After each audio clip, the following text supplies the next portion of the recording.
Bien, bonjour les premières. Aujourd'hui, je vous accueille avec le visage que j'aurai probablement dans 30 ans quand nous en aurons fini avec ce confinement sans fin et que l'on pourra retrouver des élèves dans des conditions réelles. Chose que j'espère qui arrivera prochainement parce que je vous avoue que ça commence à être long et j'imagine que ça l'est un petit peu pour vous aussi. Donc voilà, ben, écoutez, c'est aujourd'hui censé être la rentrée, donc je suis censé vous remettre au travail et donc de nouveau renouer avec les vidéos comme vous êtes habitués maintenant depuis malheureusement de trop nombreux mois. Oui, alors nous nous sommes arrêtés donc il y a bientôt près de 3 semaines sur le tout début du grand 2 qui s'intitule Une nouvelle classe sociale, les ouvriers. Donc je m'étais arrêté sur un rappel, hein, le fait que Napoléon III ainsi que son entourage avaient une forte confiance dans le développement industriel pour améliorer le sort des plus pauvres et notamment le sort des ouvriers, hein, qui faisaient partie justement de ces travailleurs les plus pauvres. Et Louis-Napoléon Bonaparte, quand il n'était pas encore empereur, je vous l'avais dit, avait mené une grande réflexion sociale dans son ouvrage en 1844 qui s'appelait L'extinction du paupérisme. Et cette réflexion sociale du futur Napoléon III s'inscrivait dans un courant général de réflexion sociale qui, qui était incarné par des écrivains très célèbres comme Émile Zola ou Victor Hugo, mais également par des médecins qui avaient étudié précisément les conditions de vie des ouvriers comme le docteur Villermé, par des ingénieurs comme Leplay, mais aussi et surtout par des philosophes comme celui qui est à l'origine du marxisme, qui s'appelle Karl Marx, avec la notion de classe, hein, avec les classes sociales, les classes des ouvriers, des bourgeois, et le marxisme qui va donner naissance un petit peu plus tard au communisme et au socialisme.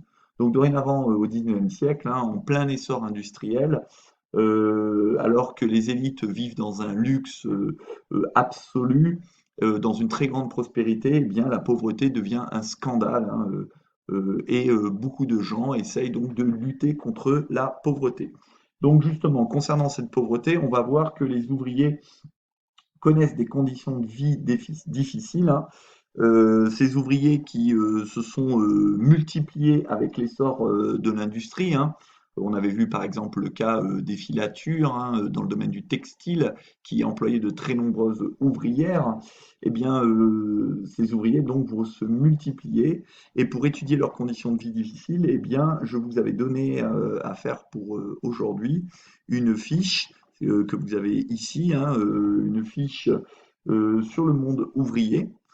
Et dans la première question sur cette fiche, je vais vous demander de présenter la nature des documents et de comparer les différentes sources, hein. Donc on a trois documents assez différents, hein. Le premier qui s'intitule Les ouvriers dans les branches industrielles en 1866, qui est en fait un diagramme en bâton ou diagramme en barre qui représente pardon, le nombre d'ouvriers par branche industrielle en milliers. Et donc on voit que de très loin, hein, c'est les ouvriers dans l'industrie textile qui sont les plus nombreux, hein, puisqu'ils sont près de 1,5 million, suivi de très loin par les ouvriers dans le bâtiment, puis dans l'industrie métallurgique. Le document 2, lui, représente le budget d'une lingère en 1858, donc une femme ouvrière qui travaille dans le domaine du textile en 1958. Et donc ce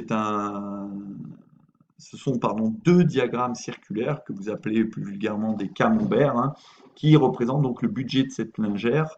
Un budget, c'est-à-dire la somme des dépenses qui est présentée par différentes couleurs qui représentent les différents éléments de dépenses, et puis le total des recettes qui est représenté, dont les différentes rentrées d'argent sont présentées également par différentes couleurs. Enfin, le dernier document est un document plus classique, hein, c'est un document réglementaire, hein, c'est un règlement qui présente 4 articles du règlement intérieur de l'usine Hutchinson, qui est une usine de caoutchouc qui se trouve à Montargis, et donc ce règlement date de 1858. Donc on a 3 documents qui datent à peu près de la même période, hein, le milieu des années du 19e siècle, pardon, donc les années 50-60, et qui traitent tous les trois de la condition ouvrière. Donc, dans un deuxième moment, on vous demandait de caractériser la condition ouvrière sous le Second Empire à l'aide de ces trois documents. Donc, évidemment, c'est un travail sur la lecture de graphiques, c'est un travail également sur la compréhension et l'interprétation d'articles d'un règlement. Donc, qu'est-ce qu'on s'aperçoit? Soit, je vous l'ai dit, pour le premier document, et concernant les conditions de vie des ouvriers, hein, que de très loin, le secteur qui domine la vie ouvrière et qui emploie le plus d'ouvriers, c'est le secteur textile, hein, avec près d'1,5 million d'ouvriers. Et après, on a trois secteurs qui emploient également au total près d'1 million d'ouvriers. C'est dans l'ordre de bâtiment avec 376 000 ouvriers, l'industrie des métaux ou la métallurgie avec 330 000 ouvriers, et enfin le travail autour du bois qui emploie un peu moins de 300 000 ouvriers. Maintenant, si l'on s'en tient à la situation de ces ouvriers, hein, elle est très diverse également, pas seulement pour les fonctions qu'ils accomplissent, hein, pour l'emploi qu'ils occupent, mais aussi il y a une grande diversité des situations entre la grande entreprise qui se situe plutôt dans les villes, comme par exemple l'entreprise Hutchinson qui se trouve à Montargis, ou Montargis, et les petites unités qui se trouvent dans le monde rural. Le document 2, lui, nous permet d'avoir une connaissance précise de la lingère, hein, donc du budget d'une lingère, et cette connaissance précise de la lingère, et notamment de la lingère de Lille, on l'a grâce à une monographie, c'est-à-dire à une étude de l'ingénieur qui s'appelle Leplay, qui a fait une étude dans une tendance plutôt paternaliste, hein, et non socialiste, c'est-à-dire que les patrons avaient un rapport plutôt filial avec leurs ouvriers qui considéraient un peu comme leurs enfants, et eux se comportaient comme des bons pères de famille qui devaient théoriquement en prendre soin. Donc, quand on prend la monographie de Leplay sur la lingère de Lille, eh bien, la lingère, c'est une prolétaire, c'est-à-dire qu'elle fait partie des ouvriers les plus pauvres.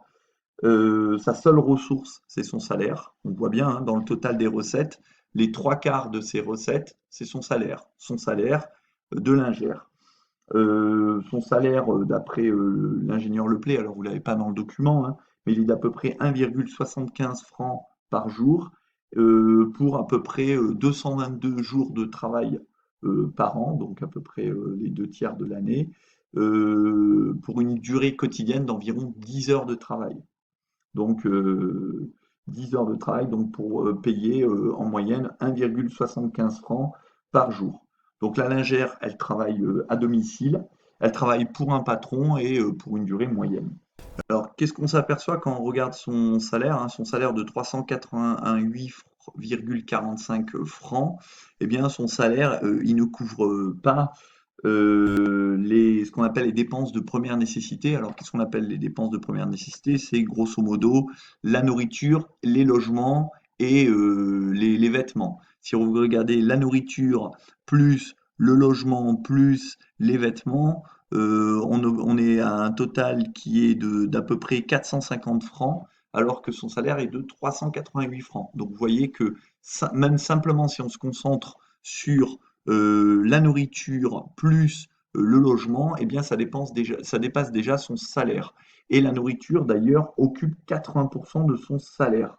Donc, pour survivre, la lingère est obligée de s'endetter, hein. Vous voyez qu'il y a une part importante qui est simplement l'intérêt des dettes, hein, c'est-à-dire au-delà de la somme d'argent qu'elle doit rembourser, eh bien les dettes, vous savez, sont source d'intérêt, hein. Vous savez, si vous empruntez 100 euros à la banque, par exemple, eh bien vous devrez rembourser 110 euros. Donc la différence entre les deux, les 10 euros de différence, ben, c'est ce qu'on appelle les dettes, l'intérêt de la dette. Donc la lingère ici de Lille, donc l'ouvrière, on voit que son loyer est payé par son frère. Donc c'est-à-dire que le logement, la partie bleue, est payée par son frère. Car sans cela, eh bien, elle n'arriverait pas donc à satisfaire ses besoins de première nécessité. Donc sa subsistance, en quelque sorte, dépend de la charité.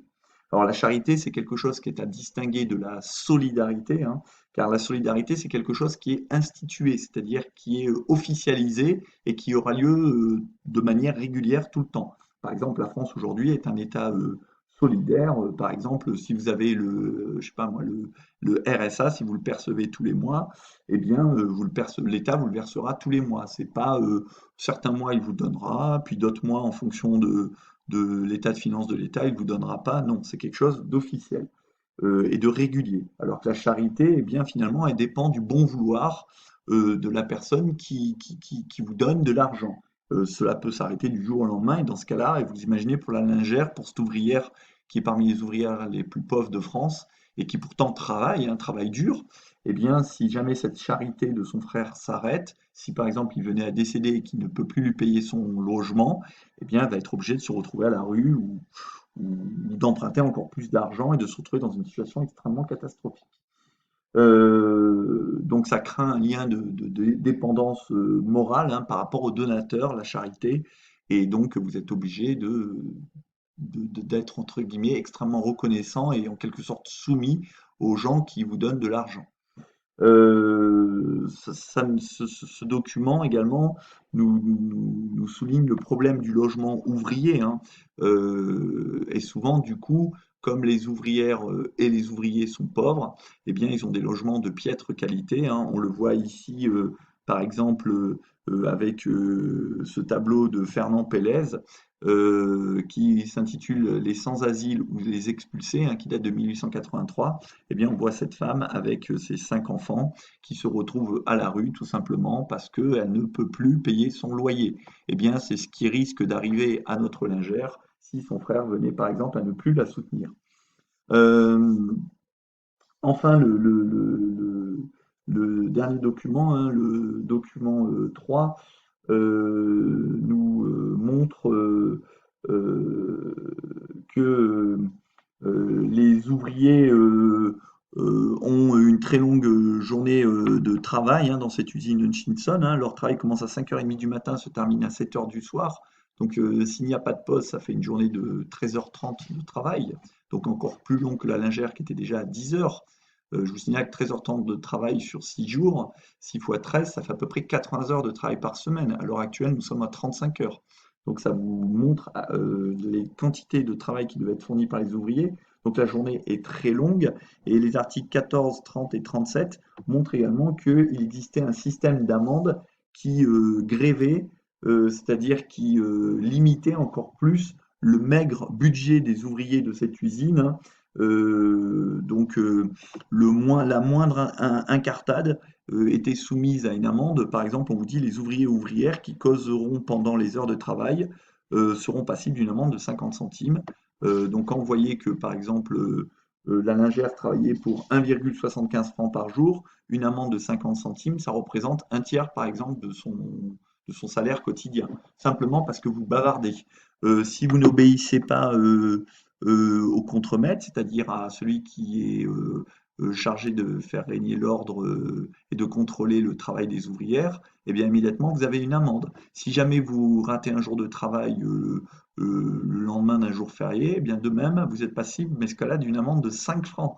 Une amende de 5 francs, ça représente pour une lingère par exemple plus de 3 jours de salaire. Donc c'est une amende très importante. Donc tout ce système d'amende fait que les maigres salaires des ouvriers sont encore plus maigres en quelque sorte parce que ben, les amendes pleuvent et vont gréver, c'est-à-dire vont entamer leurs maigres ressources. Donc si vous rajoutez les conditions difficiles de travail dans les usines, les conditions difficiles pour se loger, eh bien vous vous rendez compte que la situation des ouvriers est marquée par ce que Marx appelle l'insécurité de l'existence, et donc la question sociale devient une question politique.